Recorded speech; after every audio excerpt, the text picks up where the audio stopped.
लिए बहुत ज़्यादा इम्पॉर्टेंट नहीं है। आज आप लोग इसको पढ़िए और इसको पढ़ने के बाद आप इस चैप्टर को समाप्त करिए, फिर हम लोग नए विषय निकालेंगे। ठीक, कब से बात कब तो हमने पढ़ाया, कौन अपने पोती पढ़ाया है ना। फफूंदी के बारे में जितने जीवाणु होते हैं, आपको फफूंदी के बारे में कौन सा फफूंदी सेप्टेड होता है, नॉन सेप्टेड होता है, माइसीलियम होता है, कौन सा उपजाऊ होता है, कौन सा भूमिगत होता है, सब सारी चीज़ें बताइए।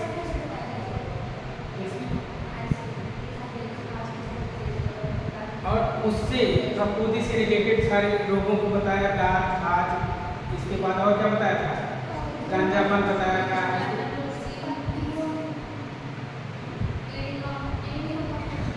क्या बताया था?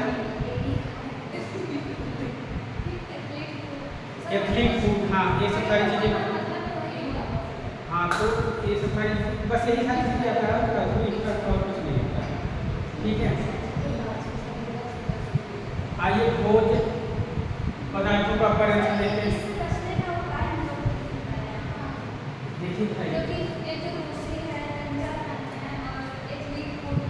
हाँ ये तो होता रहता है, लेकिन अब इससे बचने के लिए कोई उपाय है।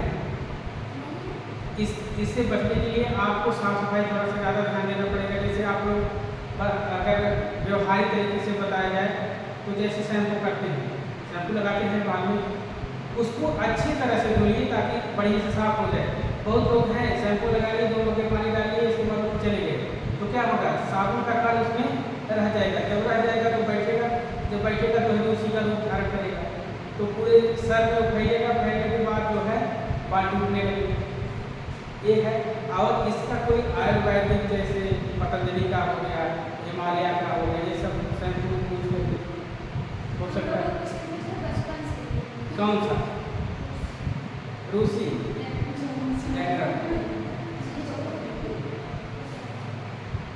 हो सकता है। कुछ पानी की कमी हो, पानी एकदम क्लीन नहीं हो अपने यहाँ का। बचपन से भाई जो जिसका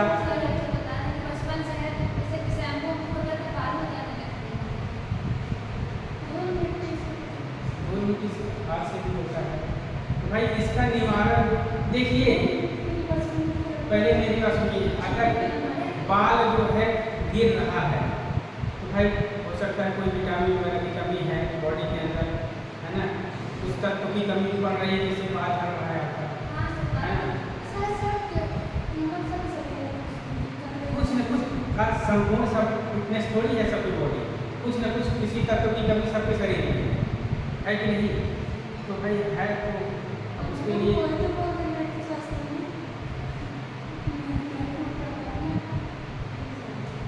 कोई भी व्यक्ति एकदम परिपूर्ण नहीं है भाई। अभी पूरी बॉडी का चेकअप कराया जाए, ब्लड ही चेक करवा लिया जाए तो 5 लोग 8 लोग बैठे हैं, 8 लोगों में तरह तरह की बीमारियाँ निकलेंगी, तरह तरह की उसमें कमियाँ निकलेंगी, है कि नहीं। वैसी तरह से बाल में भी है भाई, बाल गिर रहा है तो उसके लिए कोई वैसा उपचार। हाँ एक चीज़ हो सकता है, आंवले का सेवन सबसे ज़्यादा करना चाहिए। आंवले की कैंडी खाइए, है ना, और उसका अचार खाइए, ये सब जो है फायदे करेंगे। जो वाइट कलर का बाल होता जा रहा है आजकल बहुत तेज़ी से, ये सब आंवला खाइए और एक ही तेल लगाइए, सरसों का। नहीं पता लगा कि हिमगंगे भी लगा लिए और जो है बहुत सारे तेल आए हैं जो आयुर्वेद की तरफ से फैले हैं।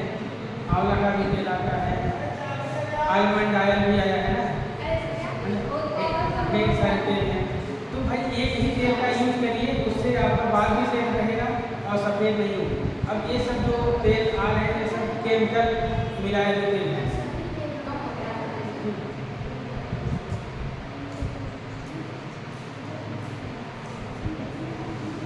चलिए ध्यान दीजिए बात में। जैसे देखिए गोधन का परिरक्षण, परिरक्षण में क्या होता है समझते हैं? सुरक्षा। जैसे कोई भी आप सामग्री लंबे समय तक उसको परिरक्षित कर सकते हैं, है ना।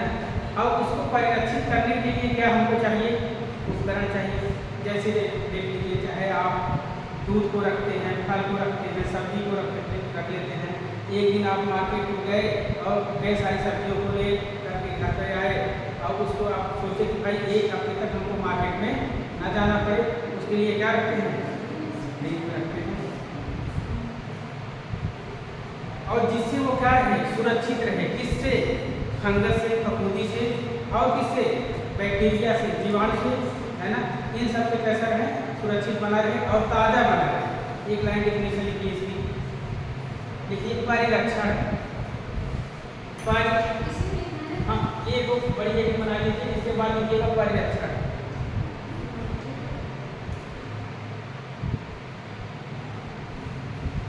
चलिए मेरे साथ साथ जल्दी जल्दी चलिए, ताकि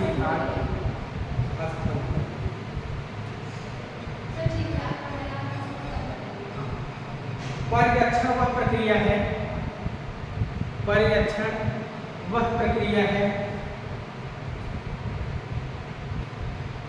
जिसके द्वारा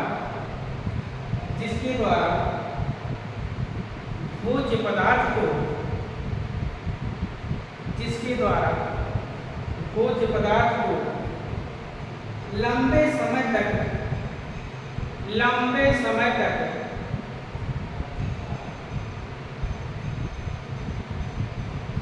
ताजा और सुरक्षित रखा जाता है। लंबे समय तक ताजा और सुरक्षित रखा जाता है।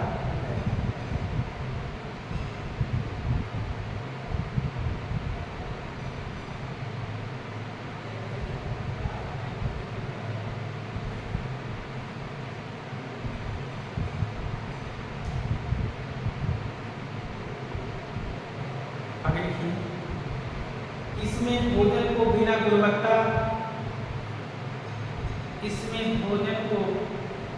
गुणवत्ता, पौष्टिकता,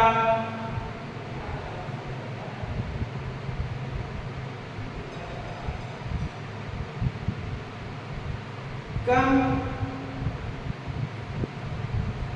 एक बार दोस्त सुनिएगा, इसमें भोजन को बिना गुणवत्ता, पौष्टिकता कम हुए सुरक्षित रखा जा सकता है, सुरक्षित रखा जा सकता है।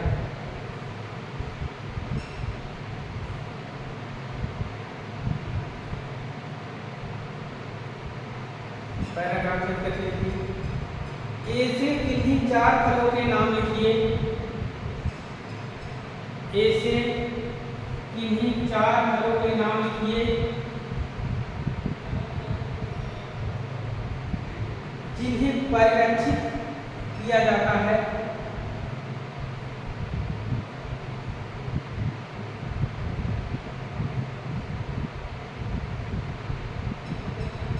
और उनके परिरक्षित खाद्य पदार्थों के नाम लिखिए।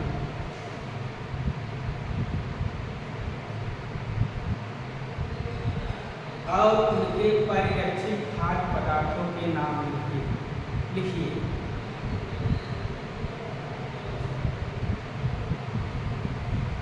क्या लिखेंगे? 4 फल। आम हो गया, आंवला, कटहल,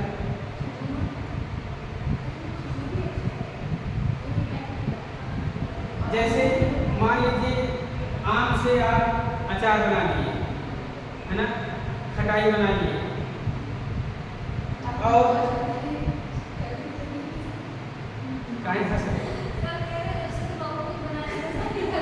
नहीं, उससे परिरक्षित करने का जो पूजा सामग्री है उसको मैं बता रहा हूँ। पहले बात तो लिखिएगा, 4 लाइन में लिखिएगा, आम, सेब, पपीता, अनार।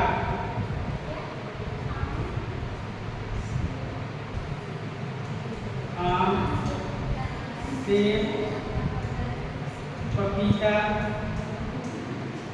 और क्या है? अनार।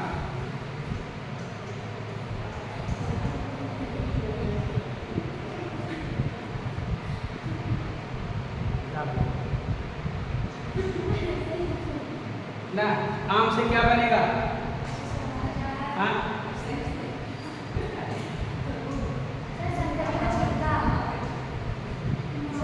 हाँ किससे?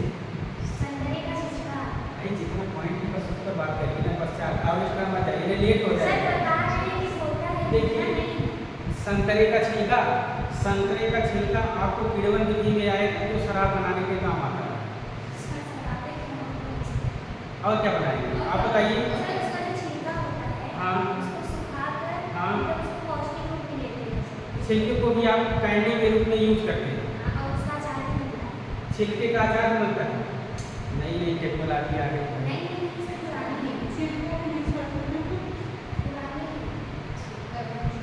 तो चार चाहिए आप लोग लिख लीजिए, सुनिए, आम से पपीता अनार, ठीक है।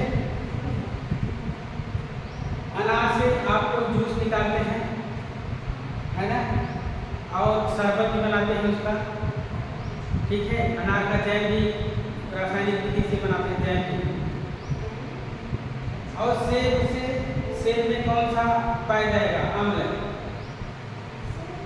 अम्ल पाया जाता है सेब में। खट्टा होता है, हल्का सा खट्टा होता है,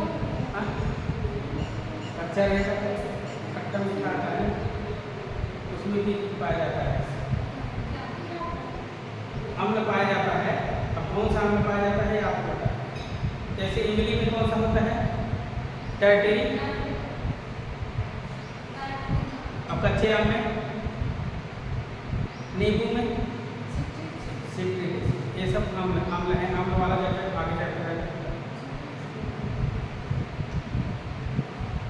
इसको लिखेंगे।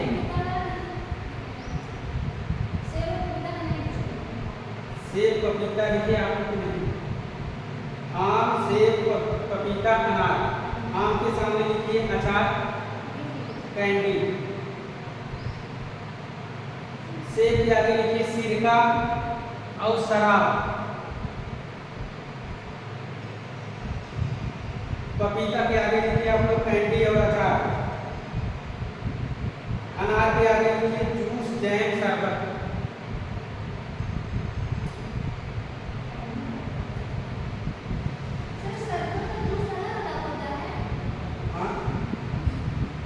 शरबत नहीं पिए हैं, चीनी के घोल और पानी का घोल बना करके शरबत पीजिए।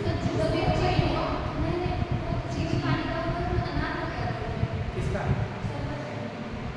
हमने अनार में शरबत दिखाया है। अरे भाई उसको शरबत के रूप में भी आप जैसे देखिए जूस बनता है, जो आपका कैन वाला जूस आता है, देखे हैं जो मार्केट में मिलता है, एप्पल फ्लेवर का जूस आता है, वो एक प्रकार का शरबत वाला है।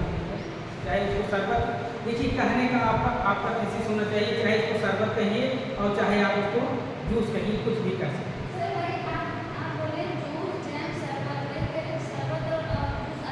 एक ही सेंटेंस है, शरबत बता के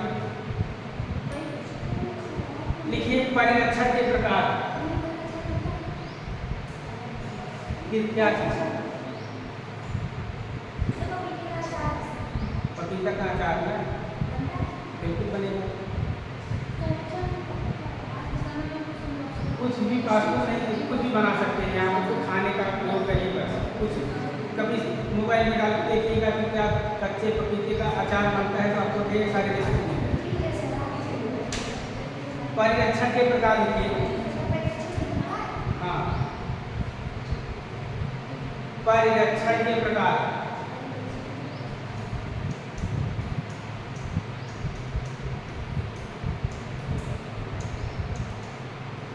इसमें दो प्रकार हैं, एक अस्थायी परिरक्षण और एक अस्थायी परिरक्षण। अस्थायी परिरक्षण में आप लिखिएगा पहला नमक विधि द्वारा।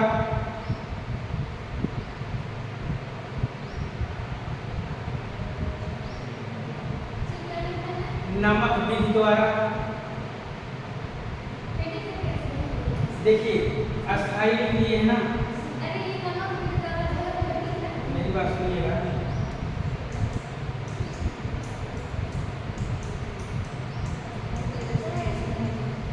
अब ऐसे करिए, सुनिए, ऐसे करके इसके बाद पॉइंट पॉइंट लिखते जाइएगा।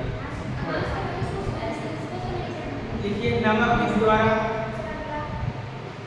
चीनी विधि द्वारा,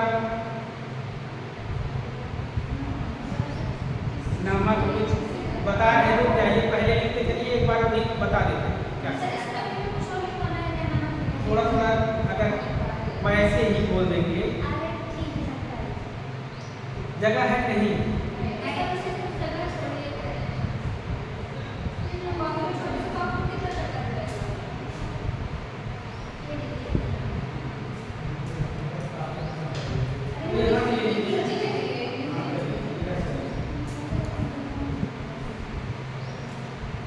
चीनी विधि द्वारा,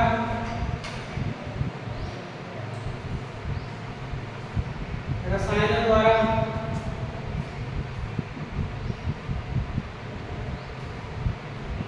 सुखाना,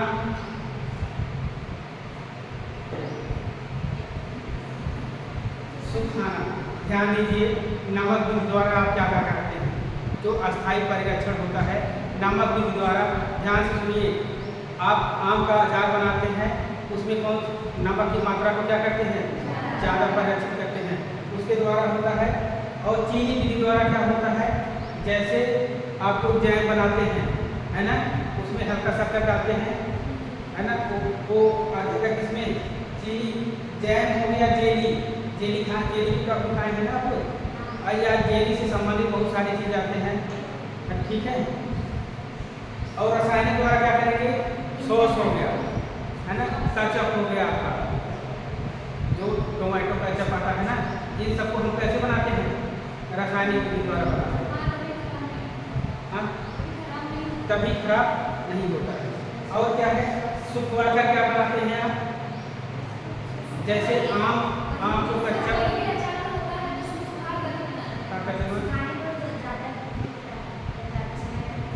जैसे देखिए आम को क्या करते हैं आप लोग, आम को एकदम सुखवा लेते हैं, सुखवा करके उसके आप बाहर के जो आवरण होता है उसको निकाल लेते हैं, निकाल करके आप पीस लेते हैं, पीस करके क्या बनाते हैं, आम चूर्ण बनाते हैं, है ना, आम चूर्ण बनाते हैं।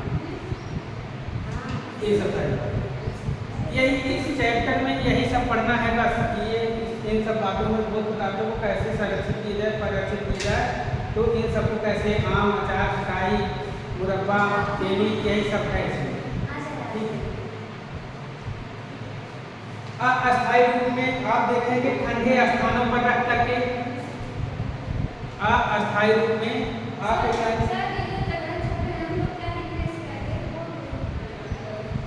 थोड़ा सा जगह छोड़ी है ना, जैसे नमक विधि द्वारा अचार लिख लीजिए, चीनी विधि द्वारा लिखिएगा जैम, जेली,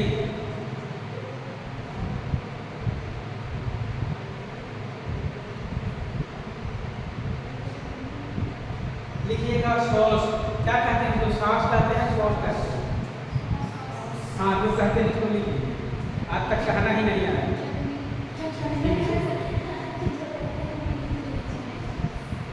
केचप लिख लीजिए, केचप होता है ना, टोमेटो होता है, चिली होता है, पता नहीं कितने कितने। देखिए सास और सॉस में अंतर है, देखिए सास और सॉस देखिए। सुखाने में लीजिएगा आम सुखाकर या आम चूर्ण,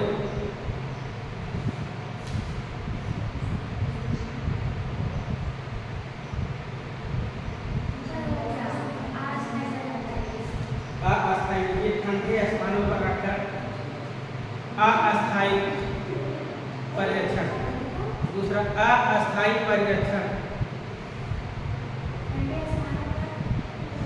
पहला है ठंडे स्थानों पर रखकर,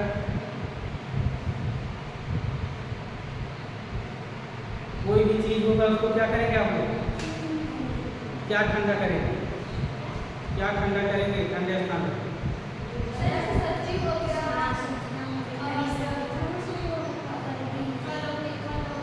यही उदाहरण लिख दीजिए, फल, दूध, सब्जियां, फल, दूध, सब्जियां,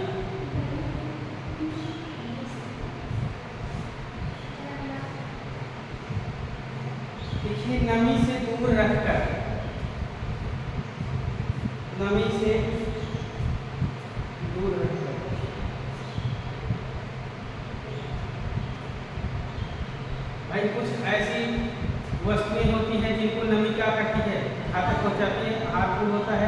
जैसे आप नम स्थानों पर कोई भी मेडिसिन हो गई ले जाकर रख दी तो वो क्या होगा, उसका तत्व खत्म हो जाएगा, है ना। और उसी प्रकार से सब्जियां भी हैं, यदि आप नम वाले स्थानों पर रखेंगे उसमें क्या होगा, जीवाणु पनपने लगेंगे, जीवाणु उसमें जिंदा हो जाएंगे, इसके बाद उसमें फंगस लग जाएगा। ठीक है, तो लिख दीजिएगा क्या होगा, बिल्कुल खराब हो जाएगा। बिल्कुल, जितने भी मानव जीवन के उपयोग में आने वाली सामग्री है यदि वो नम स्थानों पर पड़ेगी खराब। ठीक है, हाँ, तो इसमें लिख लीजिए, क्या लिखेंगे,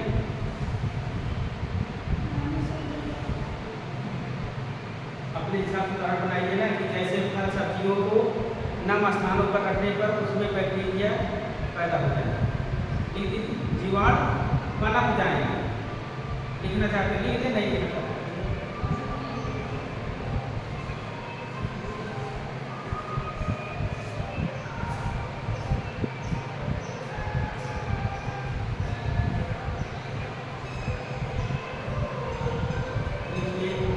इम्पॉर्टेंट थिंग है।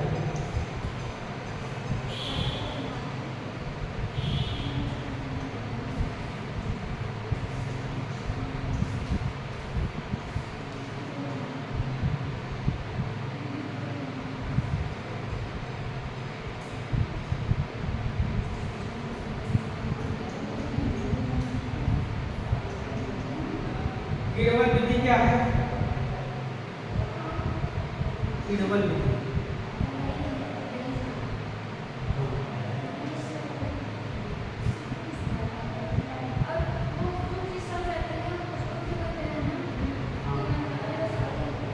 जो किण्वन कराया जाता है,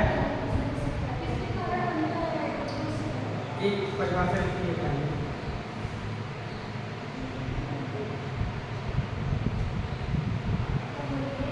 किण्वन एक जैव रासायनिक प्रक्रिया है, किण्वन एक जैव रासायनिक प्रक्रिया है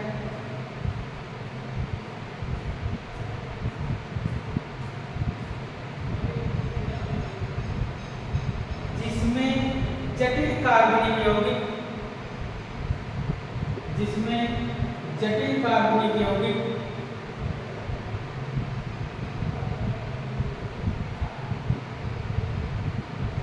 सूक्ष्म जीवों की सहायता से, सूक्ष्म जीवों की सहायता से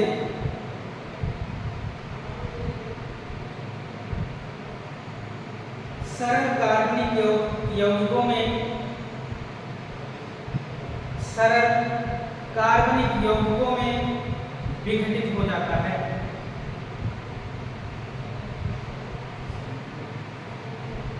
सरल कार्बनिक यौगिकों में विघटित हो जाता है।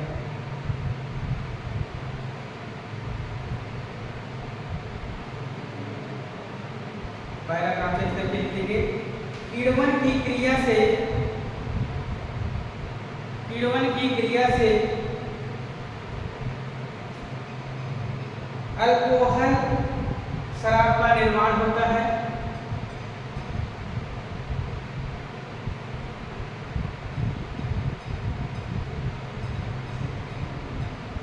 किण्वन की क्रिया से अल्कोहल शराब का निर्माण होता है।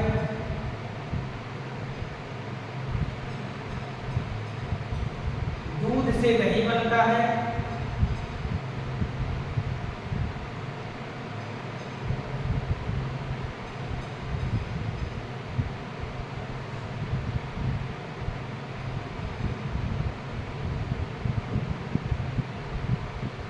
दूध से दही बनने की प्रक्रिया में, दूध से दही बनने की प्रक्रिया में लैक्टोबैसिलस नामक जीवाणु कार्य करता है।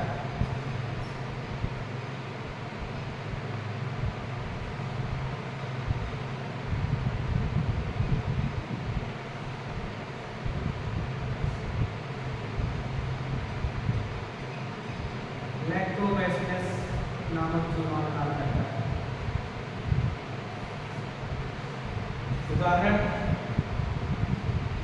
ब्रेड, पाव रोटी, बिस्कुट आदि में इनका प्रयोग होता है, प्रयोग किया जाता है। ब्रेड, पाव रोटी, बिस्कुट आदि में इनका प्रयोग होता है।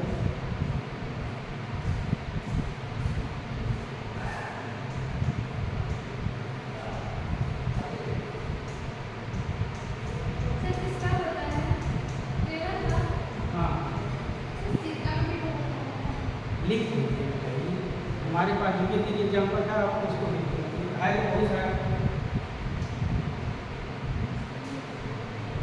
पार्श्वीकरण विधि, ये दोनों डेफिनेशन आप लोग IMP करके चलेंगे, क्योंकि ये डेफिनेशन पूछ सकता है आपका लेवल थर्ड सेमेस्टर लेवल विधि क्या है और पार्श्वीकरण क्या है।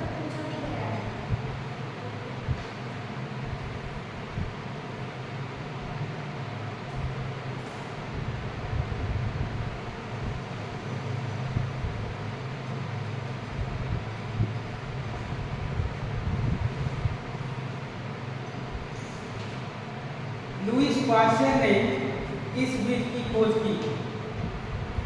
लुईस पाश्चर ने इस विधि की खोज की।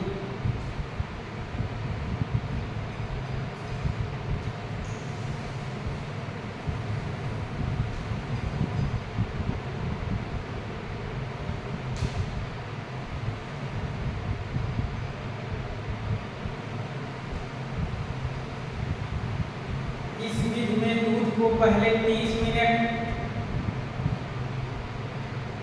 इस विधि में दूध को पहले 30 मिनट,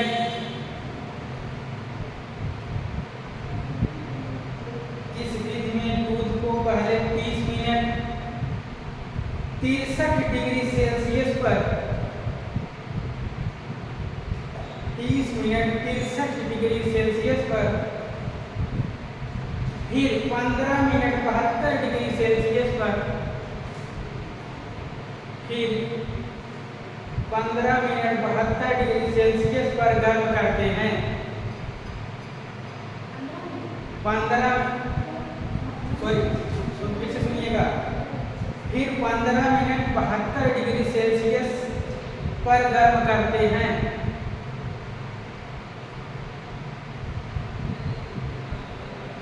और तुरंत 10 डिग्री सेल्सियस तक ठंडा करते हैं। और तुरंत 10 डिग्री सेल्सियस तक ठंडा करते हैं।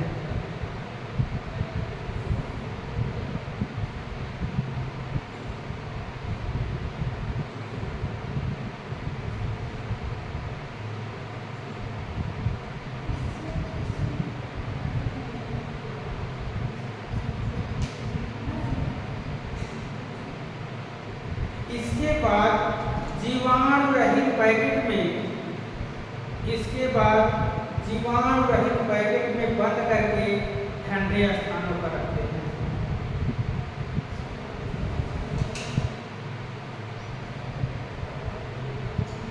बस ये आपका चैप्टर समाप्त हो गया और बाकी आप लोग देखिए, पढ़िएगा।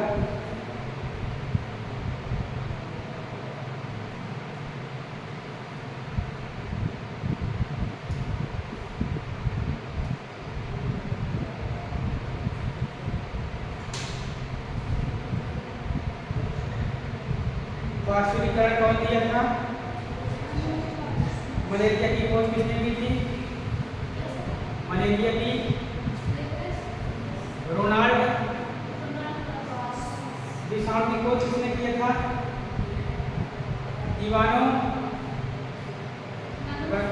इवानोवस्की। जीवाणु की ल्यूवेन। पेनिसिलियम का खोज किसने किया था? मतलब कि सेंटेंस पता है लेकिन आप ओरली आप व्यक्त नहीं करते, है ना। इन सारे जितने भी डिस्कवरर हैं सब आपको पता है, लिखवाने की जरूरत नहीं। क्या एक जगह लिखा है तो क्या लिखिए, चेचक का टीका, चेचक का टीका Edward Jenner,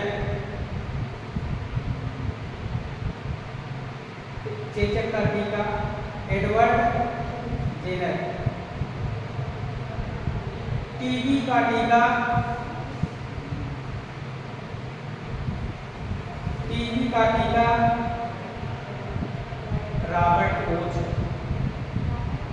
coach.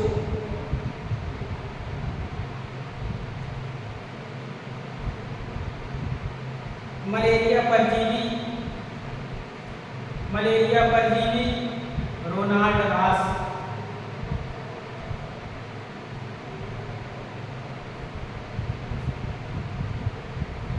Polio vaccine, polio vaccine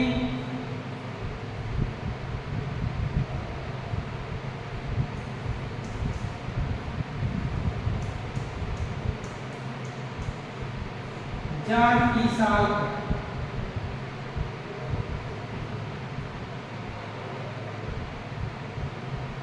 Penicillium,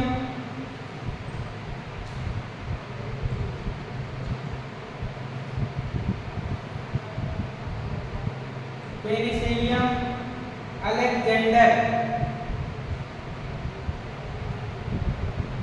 penicillium Alexander. पाश्चुरीकरण, पाश्चुरीकरण कौन दिया था? लुईस पाश्चर ने दिया।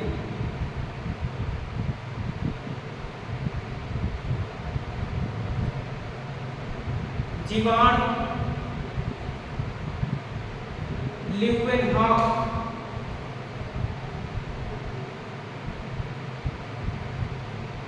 विषाणु इवानोव्स्की, लिख दे इवानो,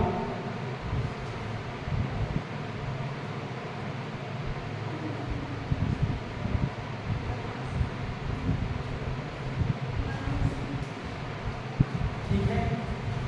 और इससे रिलेटेड हमारे हिसाब से सारी चीजें हो गई हैं।